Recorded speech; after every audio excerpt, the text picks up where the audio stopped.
Hello friends, welcome back to my channel. मैं हूं शेखर, आ गया हूं एक और नई वीडियो लेकर। दोस्तों, इस वीडियो में हम देखने वाले हैं हिंदी के 30 महत्वपूर्ण प्रश्नों को। जैसा कि दोस्तों आप सभी को पता है कि 30 जून को दोस्तों आबकारी का एग्ज़ाम होने वाला है, तो उसके लिए दोस्तों आप सभी की तैयारी बहुत अच्छी चल रही होगी। इसमें हम देखने वाले हैं हिंदी के महत्वपूर्ण प्रश्नों को। तो चलिए दोस्तों वीडियो की शुरुआत करते हैं। और 30 में से दोस्तों आपका स्कोर कितना रहा कमेंट बॉक्स में जरूर से बताइएगा। बाकी दोस्तों आपके एग्जाम में हिंदी के 20 प्रश्न वहां पर पूछे जाएंगे। 12 से 13 प्रश्न दोस्तों व्याकरण के ही रहने हैं, और बाकी दोस्तों 2-3 प्रश्न आप मान लीजिए कि साहित्य से वहां पर रह सकते हैं। और इसके अलावा 3-4 क्वेश्चन दोस्तों आयोग जो है कुमाऊनी गढ़वाली इस तरह के दोस्तों प्रश्नों को भी वहां पर दे सकता है। तो कुमाऊनी गढ़वाली दोस्तों ये आपको अपनी सूझबूझ के अनुसार ही करना है। तो पहला प्रश्न है यहाँ पर हमारा, तो ये सभी परीक्षाओं के लिए दोस्तों महत्वपूर्ण है, ऐसा नहीं है कि दोस्तों ये आबकारी के लिए महत्वपूर्ण है। अब देखिए दोस्तों, जैसे ये वर्णमाला से हमारा प्रश्न है पहला वाला, तो वर्णमाला दोस्तों सभी परीक्षाओं के लिए वर्णमाला ही रहेगी, क्योंकि प्रश्न यहीं से बनेगा। निम्न में से कौन सा समूह सही नहीं है? तो 4 ऑप्शन दोस्तों आपके सामने हैं। ओष्ठ्य, प, फ, ब, भ दोस्तों बिल्कुल सही है। इसके अलावा मौ। कंठ क वर्ग है दोस्तों, कंठी बिल्कुल सही है हमारा। क, ख, ग, घ बिल्कुल सही है, कंठी वर्ग है। मूर्धन्य च, छ, ज, झ दोस्तों ये बिल्कुल यहाँ पर गलत हो जाएगा। च, छ, ज, झ दोस्तों ये हो जाएगा तालव्य या तालु। तो इसका दोस्तों सही उत्तर हो जाएगा यहाँ पर हमारा ऑप्शन नंबर सी। बाकी दोस्तों वतसी में दोस्तों सभी याद रखेगा। न, ल, र, स दोस्तों ये सभी आपको याद रखने हैं। सौ भी याद रखना है, र भी याद रखना है, ल भी, न भी बहुत ज्यादा महत्वपूर्ण है। वतसी में दोस्तों याद रखेगा सभी हैं। मूर्धन्य दोस्तों मूर्धम आता है, ट, ठ, ड, ड, ट वर्ग दोस्तों आएगा मूर्धम में। तो इसका सही उत्तर हो जाएगा ऑप्शन नंबर सी। अगला प्रश्न है, जिन स्वरों के उच्चारण में हवा नाक से भी निकलती है उन्हें कहते हैं? लुंठित स्वर र, मौखिक स्वर दोस्तों ये भी हट जाएगा। अब ये 2 ऑप्शन आपके सामने बचे। अब दोस्तों मुकाबला यहाँ पर 50-50 का है। 2 ऑप्शन आपके सीधे हट चुके हैं। जल्दी से यहाँ पर आपको बताना है क्या होगा दोस्तों, निनुनासिक होगा या अनुनासिक होगा? क्या दोस्तों 1 नंबर मिलेगा या फिर 1.25 जाएगा? जल्दी से बताइए यहाँ पर। तो जिन स्वरों के उच्चारण में हवा नाक से भी निकलती है उन्हें दोस्तों कहते हैं निनुनासिक दोस्तों नहीं कहते हैं, अनुनासिक इसका सही उत्तर हो जाएगा। जिन स्वरों के उच्चारण में हवा नाक से भी निकलती है दोस्तों उसे कहते हैं अनुनासिक। अब निर्नुनासिक दोस्तों किसे कहते हैं?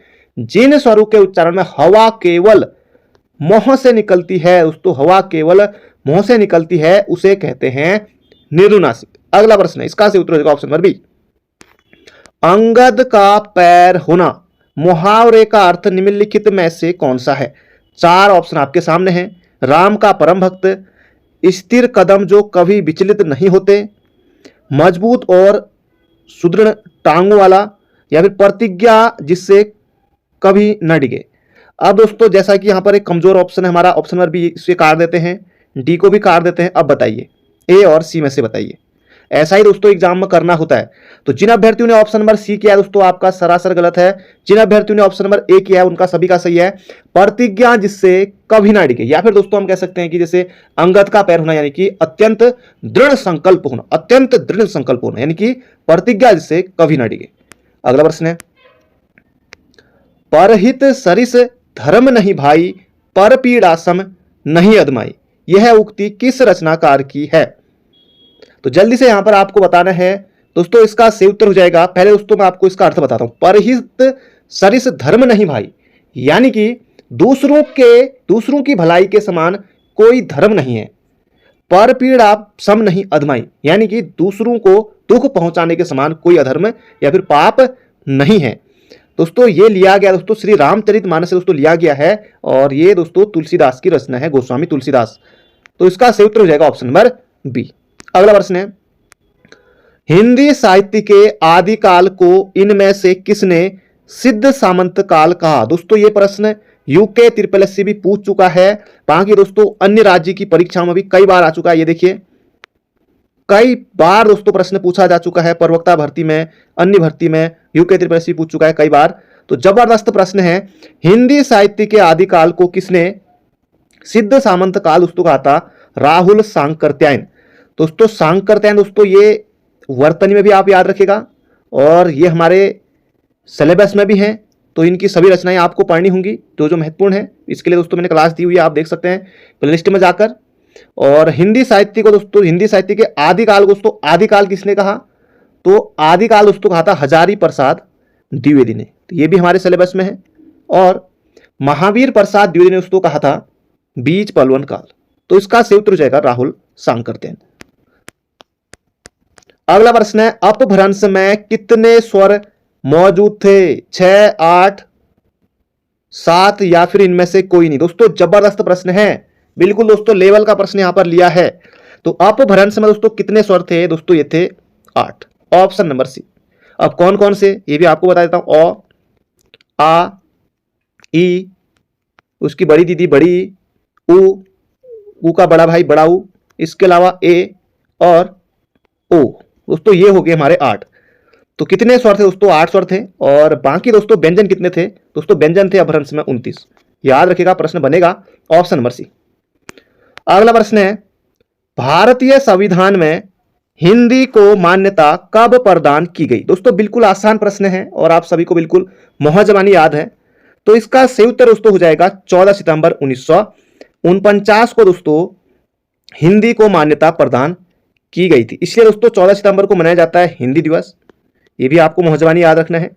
और 10 सितंबर को दोस्तों 10 जनवरी को दोस्तों मनाया जाता है विश्व हिंदी दिवस, तो ये भी याद रखिएगा। बाकी दोस्तों राजभाषा के बारे में अनुच्छेद 343 से लेकर दोस्तों 351 तक ये बताया गया है। अगला प्रश्न है यहाँ पर हमारा, देखिए दोस्तों यूकेपीएससी पिछली बार दोस्तों जब लेक्चरर की भर्ती हुई थी प्रवक्ता की, जीएससी प्रवक्ता की, उसमें भी प्रश्न पूछा गया था। आगे बढ़ते हैं, यह आबकारी में भी प्रश्न पूछा जा चुका है। अगला प्रश्न दोस्तों यहाँ पर आ गया है हमारा समानार्थी दोस्तों, यानी कि पर्यायवाची से आपको प्रश्न देखने को मिलेगा यहाँ पर। तो यमुना का पर्यायवाची आपको बताना है। देखिए दोस्तों ऑप्शन भी धांसू ऑप्शन है, बिल्कुल जबरदस्त दोस्तों प्रश्न है, कई परीक्षाओं में पूछा जा चुका है। यमुना, यमुना दोस्तों कालिंदी होता है। तटनी दोस्तों नहीं, तटनी और तरंगिनी दोस्तों ये जो है दोस्तों ये हो जाएगा नदी का, ये दोस्तों नदी का है, ये ऑप्शन तो कट गया हमारा। कालिंदी दोस्तों ये यमुना का है। सूर्य सुता दोस्तों यमुना का है, कालिंदी यमुना का है। अम्बुद दोस्तों अम्बुद आ गया दोस्तों, ये यहां पर बादल का हो जाएगा अम्बुद। और ऑप्शन नंबर सी दोस्तों सही लग रहा है मुझे, यमुना कालिंदी हो जाएगा। कृष्णा दोस्तों यमुना का है, कृष्णा यमुना का है। और सूर्य सुता दोस्तों ये हो जाएगा, यानी कि सूर्य की सुता यानी कि सूर्य पुत्री यमुना, तो ये ऑप्शन नंबर सी इसका सही उत्तर है। बाकी तटनी दोस्तों ये फिर नदी का हो जाएगा। और कृष्णा और सूर्य सुता दोस्तों ये यमुना का है, तो इसका सही उत्तर दोस्तों बनेगा ऑप्शन नंबर सी। तो ऑप्शन के अनुसार दोस्तों आपको करना रहता है। अगला प्रश्न है निम्नलिखित में से एक समुद्र का पर्यायवाची शब्द है। समुद्र का पर्यायवाची दोस्तों शब्द यहां पर बताना है। पर्यायवाची दोस्तों कोई भी आ सकता है दोस्तों, पर्यायवाची हमारे सिलेबस में है, तो पर्यायवाची आपको पढ़ लेना है। सभी परीक्षाओं के लिए दोस्तों आपका काम हो जाएगा। अगर आप दोस्तों आबकारी के लिए अच्छे से पढ़ लेंगे तो आने वाले दरोगा एग्जाम में या आने वाले कनिष्ठ सहायक भर्ती, जो भी भर्ती रहे जहां भी हिंदी पूछी जाती है जिसमें पर्यायवाची सिलेबस में है, तो एक बार दोस्तों आपने पढ़ लिया तो पढ़ लिया। तो समुद्र का दोस्तों पर्यायवाची जलधि है, जल निधि है, जल धाम है, जलाधिप दोस्तों नहीं है। तो जलाधिप दोस्तों किसका है? जलाधि दोस्तों होता है वरुण का, वरुण। तो इसका सही उत्तर दोस्तों हो जाएगा ऑप्शन नंबर डी। बाकी सागर समुद्र ये आपको पता होगा। अगला प्रश्न है यहां पर हमारा, देखिए यूकेपीएससी ने दोस्तों यही पेपर में पूछा था। अगला प्रश्न दोस्तों विलोम से है। विलोम से दोस्तों प्रश्न आ गया है। अब दोस्तों इस तरह के ही प्रश्न बन रहे हैं आजकल, चाहे आपने क्लर्क का एग्जाम देखा होगा या अन्य जो एग्जाम देखा होगा दोस्तों, 4 होंगे यहाँ पर, 4 ऑप्शन होंगे इस तरह से। तो नूतन एक यहाँ पर सही है, नैसर्गिक एवं जंगम। तो जंगम का दोस्तों होता है यहाँ पर स्थावर, जंगम का स्थावर होता है ना, तो ऑप्शन नंबर बी बनेगा, जंगम का स्थावर और नैसर्गिक का कृत्रिम। और अकृत्रिम का दोस्तों हम जैसे कि कृत्रिम भी कर सकते हैं ना, इसका हम दोस्तों कृत्रिम भी कर सकते हैं। लाघव दोस्तों, लाघव हो जाएगा गौरव, लाघव गौरव। पौरस्त्य का दोस्तों हो जाएगा जैसे कि दोस्तों इसका हो जाएगा पाश्चात्य, कृत्रिम नैसर्गिक। और नूतन का दोस्तों हो जाएगा पुरातन, पुरातन। तो इसका दोस्तों सही उत्तर बनेगा ऑप्शन नंबर, जंगम का हो जाएगा स्थावर और नैसर्गिक का हो जाएगा कृत्रिम। अगला प्रश्न है, यहां पर भी दोस्तों विलोम से प्रश्न है, विलोमार्थी बताना है। इस तरह का ही दोस्तों प्रश्न आपको देखने को मिलेगा, जरूरी दोस्तों यही आए, लेकिन विलोम से प्रश्न जरूर बनेगा। प्रैक्टिस आपकी अच्छी होनी चाहिए, तब आप दोस्तों ऑप्शन से भी यहां पर खेल जाएंगे। ज्यादा का विलोम दोस्तों कम होगा, कम का ज्यादा बिल्कुल है। फायदा हुआ है तो नुकसान भी होगा, है ना, ये भी ठीक ही है। बंद है तो खुलेगा भी, तो ये भी ठीक है। बलवान और मजबूत, दोस्तों ये दोनों एक ही तरह के हैं, तो इसका सही उत्तर दोस्तों बनेगा ऑप्शन नंबर बी। अब बलवान का दोस्तों हम जैसे कि निर्बल कर सकते हैं ना, विलोम में बलवान का हो जाएगा निर्बल, तो यहां पर ही गलत है, ऑप्शन नंबर बी। अगला प्रश्न दोस्तों प्रत्यय से आ गया है, तो उपसर्ग और प्रत्यय दोस्तों ये भी हमारे सिलेबस में है। प्रत्यय, यहां पर आपको बताना है किस शब्द में प्रत्यय प्रयुक्त नहीं है। 4 ऑप्शन दोस्तों यहां पर हैं, किसमें दोस्तों प्रत्यय नहीं है। अब देखिए बहुत सारे अभ्यर्थियों के लिए दोस्तों जबरदस्त प्रश्न हो गया है ये। ऑप्शन से चलते हैं दोस्तों। पशुओं, आप देखिए दोस्तों पशु धन ओ, दोस्तों ये बन गया पशु, तो ओ इसमें प्रत्यय है। अब देख लेते हैं डी वाला, सदस्य योग ओ, दोस्तों इससे मिलकर बना है तो सदस्यों, तो ओ इसमें प्रत्यय हो गया। अब बताइए दोस्तों पीढ़ी या फिर लोगों, जल्दी से बताइए।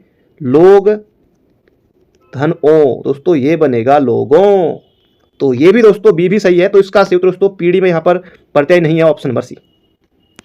अगला प्रश्न है दोस्तों कौन सा शब्द तुर्की का है, फारसी का है, अरबी का है, ये भी दोस्तों आपने कई बार पढ़ा होगा।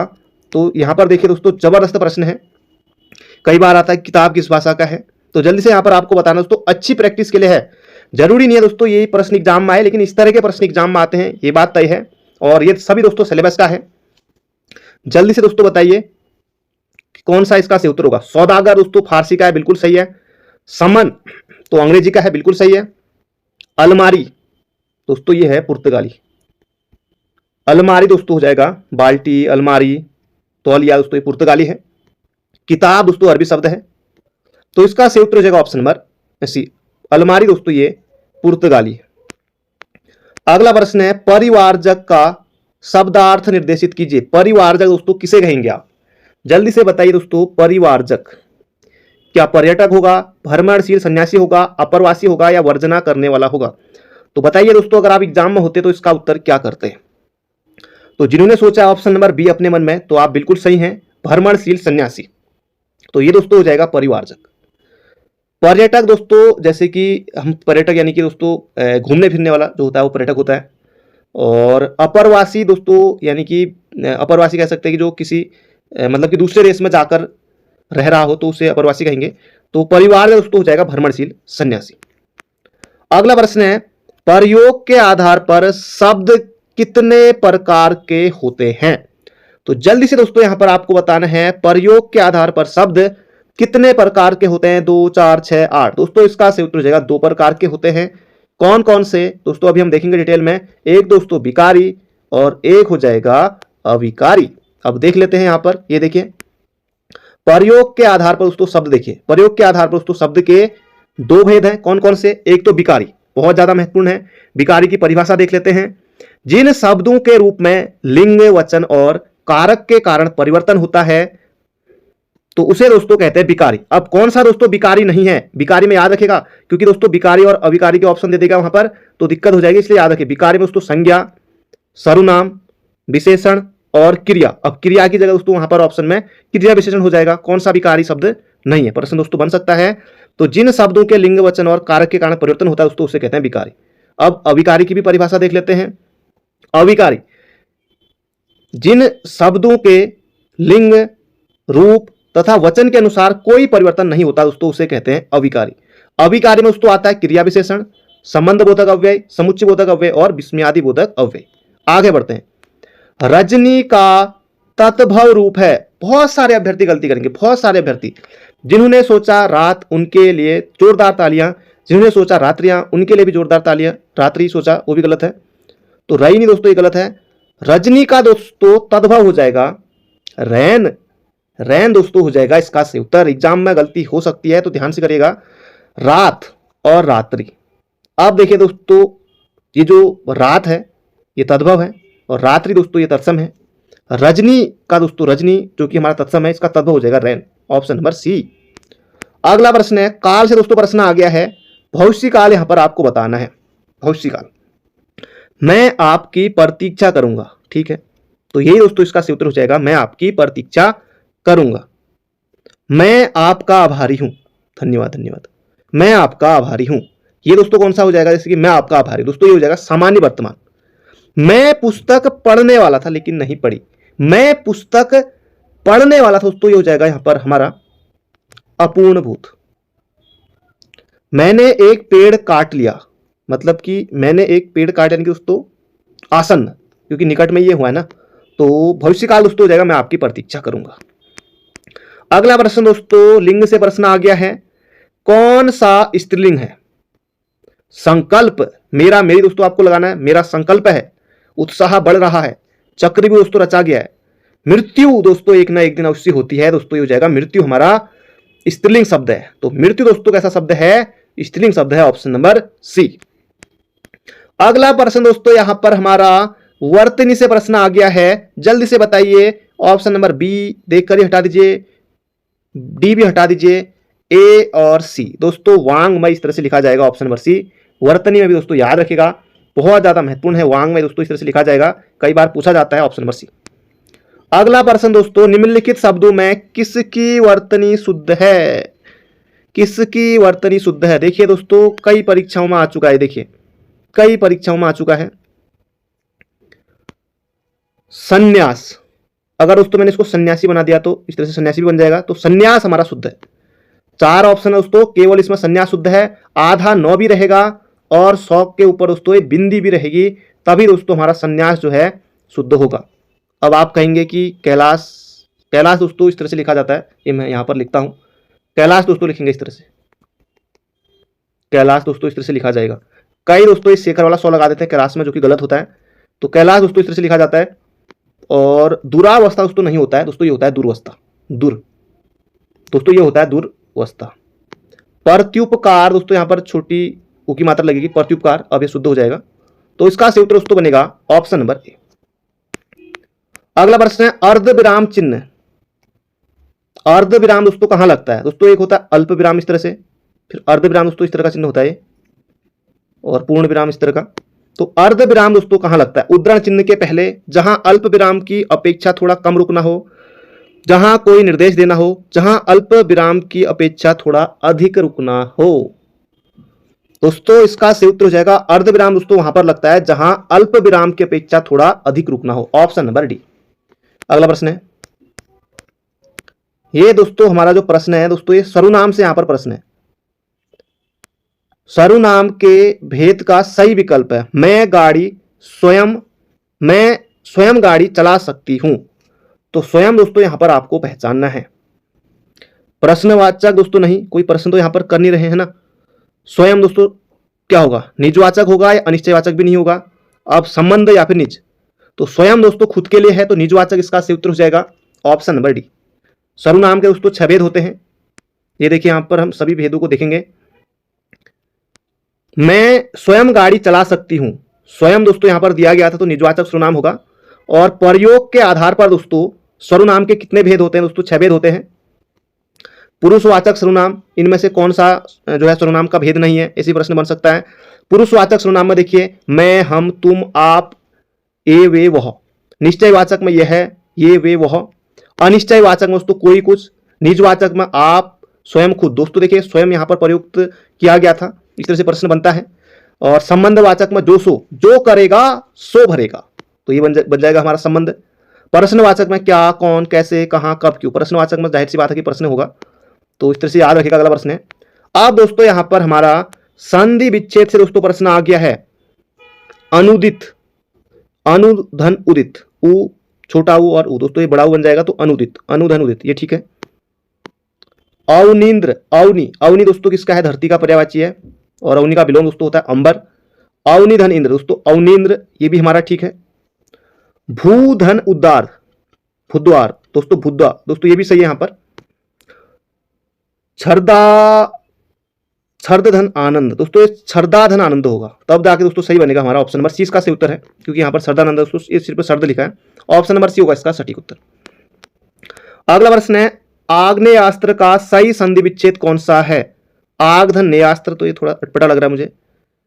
आग्नेयास्त्र ये भी सही नहीं है। आग्नेयधन अस्त्र, आग्नेयास्त्र, ऑप्शन नंबर ए बनेगा इसका सही उत्तर। अब दोस्तों इसमें संधि कौन सी होगी? फिर संधि दोस्तों हो जाएगी, देखिए आग्नेय, यहां से हमारा अ आया, यहां से भी अ आया, अ और अ दोस्तों ये बनेंगे आ, तो ये हो जाएगा दीर्घ संधि। बिल्कुल आसान है, देखिए कितना आसान है, कितना आसान है। तो आग्नेय आस्त्र दोस्तों इसका से उत्तर हो जाएगा ऑप्शन नंबर ए। अगला प्रश्न है, मैंने एक बूढ़े आदमी को देखा जो बहुत बीमार था।